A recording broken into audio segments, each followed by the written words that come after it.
Hey guys, how's everybody? Y'all remember that old crusty looking 66 mag? Look how nice that thing turned out. A little WD-40 and a shot cloth goes a long way. That cover don't really match the rest of it, but it don't look bad either because it came off of the other saw. I think that saw cleaned up just as good. We'll get into that in a day or two. I don't know how much of it on video, but I'll show you guys what I find when I tear the bottom end down on it. Hopefully it's a good repairable saw. Where we're at on this, you guys seen the cylinder put on. If you haven't, welcome to the channel. You must be new. Video or two back, I tear this down. There's a couple videos on it showing the steps, what I've done to bring it back to life. But anyway, it's an OE cylinder. It was the original one. I was able to clean everything in the cylinder up. Hell, it looked better than the cylinder that come off of the other saw we tore down. So that was good. It's always good to go back with what come off of it. But we did have to put a piston in it. It's got a cross performance piston. It's a flat top, cable rings. When I've done a little short showing the timing numbers if you've not seen that, but I'll give them again. It's just, we were going back as stock as possible, but it is mildly modified. I ain't gonna lie to anyone. When I do the test cuts, I'm not gonna lie and say it's bone stock. It's not, it's mildly modified. It's got that cross piston. I didn't measure the skirt length or crown height or nothing, so I don't know how it stacks up to the stock piston. The squish band in it looked awful. There was carbon everywhere. I cleaned it up and got it back down to its original finish. Cleaned all the carbon out of the exhaust port and polished it. If you want to call that mildly ported, you're more than welcome to, but it wasn't widened, it wasn't raised. It was cleaned up and polished, mainly just the carbon didn't take the saw out again. I drilled a hole in the front of the baffle in the muffler. It's kind of a common muffler mod to these. It's easy to do. It does help. It gives them a really nice sound. It lets a lot of that heat out. Let's see. Home to the cylinder. I didn't like some of the factory edges on that cylinder, so I did take some sandpaper, whatever you want to call it, chamfer, bevel, knock the edge back. I dulled the edges on the cylinder, laid them back a little with some sandpaper, but that didn't change timing or anything at all. It's mainly like a preventative measure, I guess, but then I run a ball home through it, and it's making awesome compression. Morgan, when he gets this, you tell him he needs to decomp it and he needs to start it like he means it. It needs to be drop started and drop started hard. It's still making pretty good damn compression. Squish on it, and that is with the metal shimmed base gasket. I hate the 30 thou gasket. It's 42 thousandths. I know some people's like, oh, that's horrible. I've seen a lot damn worse on some of the Chinese stuff and OEM stuff. Again, it's an older gentleman we were building this for, and we didn't need it to be hard to start. You'll see when I fire it here how easy it starts, but if you missed the other video, 99 on the exhaust roof, which is good for one of these, that's right there with the last one I done, I think, but I think I decked the base on that one. It's the saw Justin Weaver has. There's video on it somewhere on the channel. It's been several years back now, but it's a little hotter build than this, but still wasn't a extreme build. But it's pretty hot saw. Anyway, 99 on the roof, 126 on the uppers, 78 on the intake. I didn't touch none of it. Didn't even pull the intake boot off of it. And guys, watch how easy this starts and how snappy it is. Like I said, nothing's been ground on. It's all in the port timing and compression, but you know, you've got to have the numbers to get the compression. in the top and bottom.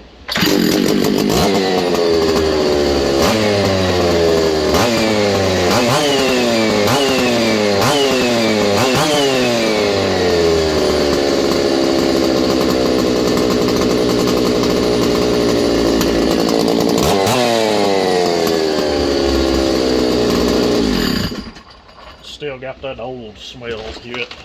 It'll probably take it a tank or three for that to go away, but you all know what I mean, those of you that do this stuff and bring them back to life. That old smell's all I can say. Yeah, just see how snappy that thing is. Like I said, nothing ground on. And I'll guarantee you this thing runs damn good, damn strong for what it is. Some of these saws ran better than others. I reckon the newer ones, the 660s, wasn't as strong as these old 066 mags. I don't know, I wasn't around to run them all when they were new. I've had several of them here and ran them stock. Port timing on these older ones, the 66s, is somewhat better. The 660, especially your Chinese ones, the exhaust roof usually falls somewhere in the mid-90s, and you've got to move things 30 or 40 thou to get it to where this saw's at.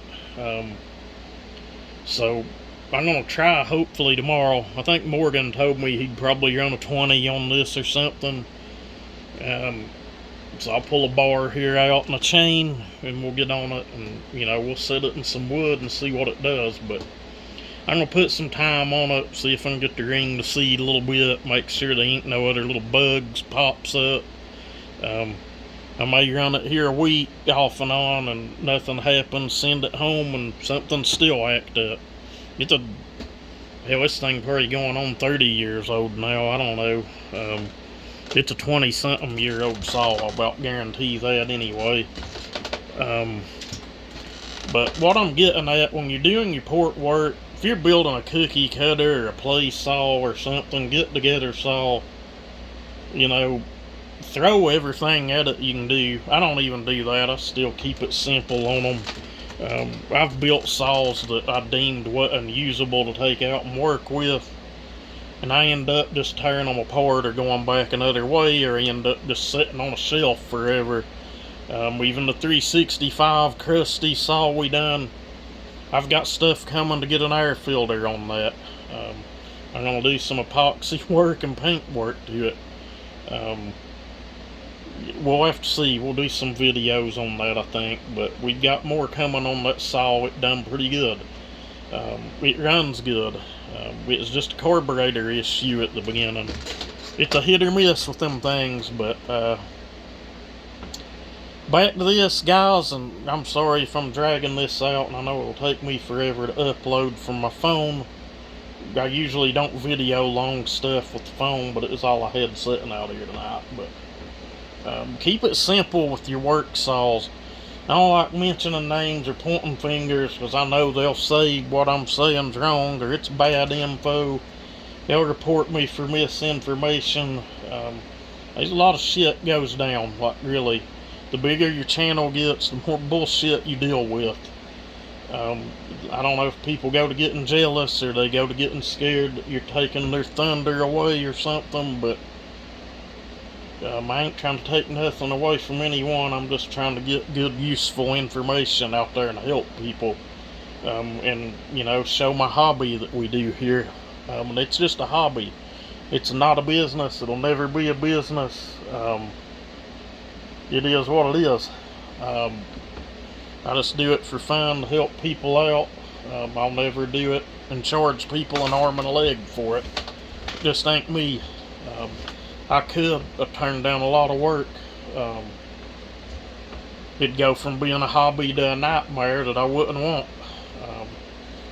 Do saws for people every now and then for my buddies to help them out, and we leave it at that, or family members. No one gets in a hurry. I can take my time. It is what it is. But anyway, back to these saws. You seen how snappy that was? How easy it started. And again, it's mildly modded. less is more. Um, a lot of you guys have been commenting on my builds on how well they run. A lot of that is not doing what other people say to do or what they're doing. A lot of the stuff these guys are showing you that they're doing on what they call a logging saw or a production saw or something that needs to be reliable are things that would be done to an all-out race engine that's not meant to last long at all. It's meant to run a little while, tear down, rebuild it, do it again. I'm talking lightweight pistons, low tension rings, which I get a kick out of all of that every time I see it. And I've about quit watched it. I'll lurk every now and then and watch. I'm not gonna lie to anyone, but I don't watch a whole lot of saw stuff on YouTube anymore. I've got a few of you guys that I've subbed to for years. People I'd call buddies or friends. We comment back and forth every now and then on each other's stuff. If I'm leaving a thumbs up or something, I'm still watching you. I'm still around. But a lot of the times I don't have the words to comment on every video. And those of you that comment on mine, we appreciate the hell out of it. Those of you that thumbs up, we appreciate the hell out of it. But a lot of the stuff these guys are showing, these big wide transfer pockets, cutting out closed port transfers and making them open port, cutting the bridges out of transfers, hogging the hell out of them, hogging out the cases. This is stuff that would be done on an all-out race saw with a big, huge carburetor, something that you don't give a damn how long it's going to last or how easy it is to start, how much fuel it's going to consume. You just want it to turn 16 or 17 grand and get through an 8-inch piece of pulpwood 3 times as fast as possible. And if it blows up or don't last, who gives a damn? You just do it over. But this is not stuff you do to a production saw or somebody's logging saw. This here's stuff you do, or mild machine work, or raised to compression, mild port work. But a lot of the shit I've seen over the years, it's just crazy, it's unnecessary. You know, I don't give a damn how fast your saw cuts through a piece of rotten poplar or rotten pine. I don't give a damn. I've seen people put rotten wood, set it up, and run through it with a race chain, go through it in 1 second, 12, 14 inches piece of wood, and it's blowing people's minds in the comments. I mean, you guys have got to be intelligent enough to see what's going on. I can drag out rotten wood and cut it if you want me to, but I'm not going to do it. I think people would rather see the saw work. But anyway, I've run my jaw enough, way too long. I'll get this up. We'll try to get this thing in a piece of wood tomorrow and put a little time on it and maybe get it out of here, get it back home so the guy can get it and enjoy it. But anyway, you guys have a great night.